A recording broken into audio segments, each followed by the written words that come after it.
नफरत, इल्ज़ाम, कॉन्स्पिरेसीज। मुसलमान आपको क्या लगता है दुनिया का सबसे हेटेड और कंट्रोवर्शियल रिलीजन कौन सा है?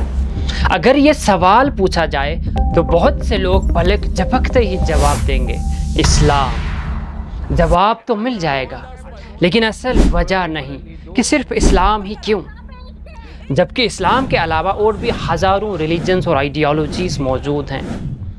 तो क्या इस नफ़रत की वजह इस्लाम की आइडियोलॉजी, इस्लाम के प्रिंसिपल्स हैं, या इसके पीछे कोई गहरी कॉन्स्पिरेसीज हैं? इस सवाल ने हिस्टोरियंस, एकेडमिक्स सभी को सालों से डिवाइड कर रखा है।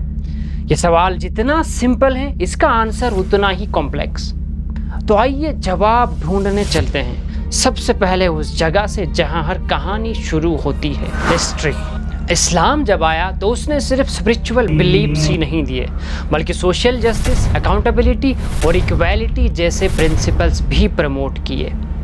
और इन आइडियाज़ की बेसिस पर कुछ ही सदियों में मुस्लिम एम्पायर्स अरेबिया, एशिया, अफ्रीका और यूरोप तक पहुंच गए। उन्होंने जेरूसलम पर भी कब्जा कर लिया, और इसके बाद इस्लाम यूरोप का वाहिद पोटेंशियल कंटेंडर बन गया। यूरोप ने इसका रिएक्शन क्रूसेड से दिया। ये रिलीजियस मिलिट्री कैंपेन्स 11th से 13th सेंचुरी के बीच चली। इन कैंपेन्स का मकसद जेरूसलम को दोबारा हासिल करना और साथ ही मुस्लिम एम्पायर्स को तबाह करना था। उसके बाद 14th सेंचुरी में ऑटोमन एम्पायर का इमर्जेंस हुआ, जिसके चलते यूरोप और मुस्लिम वर्ल्ड के बीच पॉलिटिकल राइवलरी शुरू हुई। और फिर 1453 में कॉन्स्टेंटिनोपल फाइनली ऑटोमन के हाथों हार गया, और अब इस्लामिक ऑटोमन एक डोमिनेटिंग फोर्स बन गया था। इन इवेंट्स के बाद इस्लाम सिर्फ एक रिलीजन नहीं, बल्कि यूरोपियन नेशंस का सबसे बड़ा दुश्मन बन गया। अब बात करते हैं कंटेम्परेरी टाइम्स के सबसे कंट्रोवर्शियल एस्पेक्ट की, कल्चर। आज के टाइम कंपनीज लोगों के ज़्यादा खरीदने और लाइफस्टाइल को कॉन्स्टेंटली अपग्रेड करने पर चलती हैं। इस नज़रिए से देखा जाए तो सिंपलिसिटी और मॉडेस्टी जैसी वैल्यूज़ कंज्यूमर कल्चर के दुश्मन बन जाते हैं। आसान भाषा में देखें तो इस्लाम सिंपल और डिसिप्लिन्ड लाइफ को प्रमोट करता है। इस्लाम विमेन और मैन दोनों को बॉडी कवर करने को कहता है, जिससे अननेसेसरी स्किन केयर प्रोडक्ट्स बनाने वाली कंपनीज को लॉस होता है।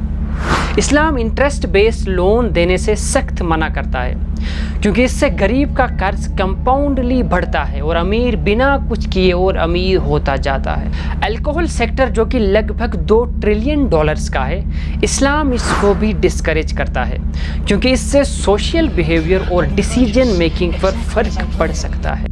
Brain cells are damaged by excessive alcohol consumption. इसके अलावा एंटरटेनमेंट इंडस्ट्री जैसे मूवीज, क्रिकेट, फुटबॉल, जहां लोग सबसे ज़्यादा पैसा और टाइम वेस्ट करते हैं, इसको भी इस्लाम डिस्करेज करता है, क्योंकि इस्लाम टाइम को एक वैल्यूएबल असेट मानता है। तो अब आपको कहानी समझ में आ रही होगी कि बुर्का फ्रांस में ही क्यों बैन हुआ, फेमिनिज्म को एक डिस्टॉर्टेड फॉर्म में क्यों प्रमोट किया गया, और फिर क्यों ये मूवमेंट यूरोप से ही शुरू हुआ। अब बात करते हैं तीसरे एस्पेक्ट की, मीडिया। मीडिया का काम होता है अनयूजुअल इवेंट्स को रिपोर्ट करना, जैसे टेररिज्म, वोट चोरी वगैरह।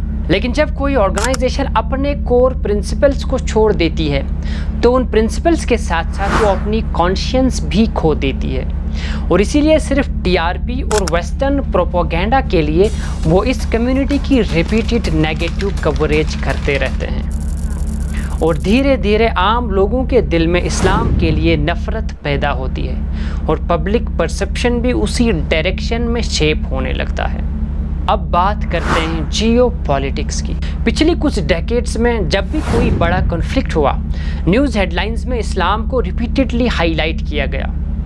धीरे धीरे कई लोगों के दिमाग में एक डेंजरस परसेप्शन बन गया कि इस्लाम यानी वायलेंस और टेररिज्म। लेकिन रिसर्चर्स कहते हैं कि इन कॉन्फ्लिक्ट्स के पीछे रिलीजन के अलावा स्ट्रेटेजिक लोकेशंस, पावर और रीजनल इंस्टेबिलिटी भी इम्पोर्टेंट फैक्टर्स होते हैं।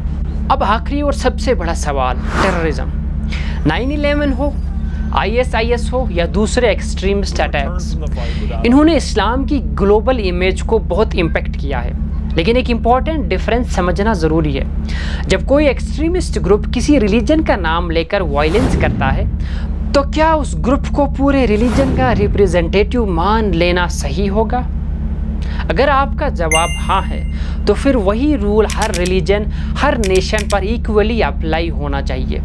فار ایگزامپل، اگر کسی ریلیجن کا کوئی گروپ یا انڈیویجول کوئی کرائم کرتا ہے تو اس کرمنل ایکٹ کے ساتھ اس کے ریلیجن کو بھی بلیم کیا جانا چاہیے، جیسے کہ اسلام کو ہائی لائٹ کیا جاتا ہے۔ اور اگر آپ کا جواب نہیں ہے تو پھر اسلام کے ساتھ بھی وہی پرنسپلز اپلائی ہونے چاہیے کہ کسی انومک پرسن نے کوئی کرائم کیا ہے بنا ریلیجن کا نام استعمال کیے، کیونکہ ریلیجن اور ریلیجن کے نام پر کام کرنے والے لوگ ہمیشہ ایک چیز نہیں ہوتے۔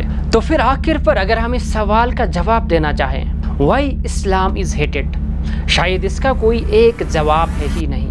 کہیں ہسٹری، کہیں کلچر، کہیں ایکسٹریمسٹ گروپس، کہیں میڈیا نریٹیوز، اور کہیں ہماری اپنی assumptions نے اس پرسپیکٹیو کو شیپ کیا۔ نالج کا مقصد کسی ایک سائڈ کو جیتانا نہیں ہوتا، نالج کا مقصد ہوتا ہے پورا کنٹیکسٹ دیکھنا، اور جب پوری کہانی سمجھ آتی ہے تو تب نفرت کم اور انٹلیکٹ اور محبت زیادہ پیدا ہوتی ہے۔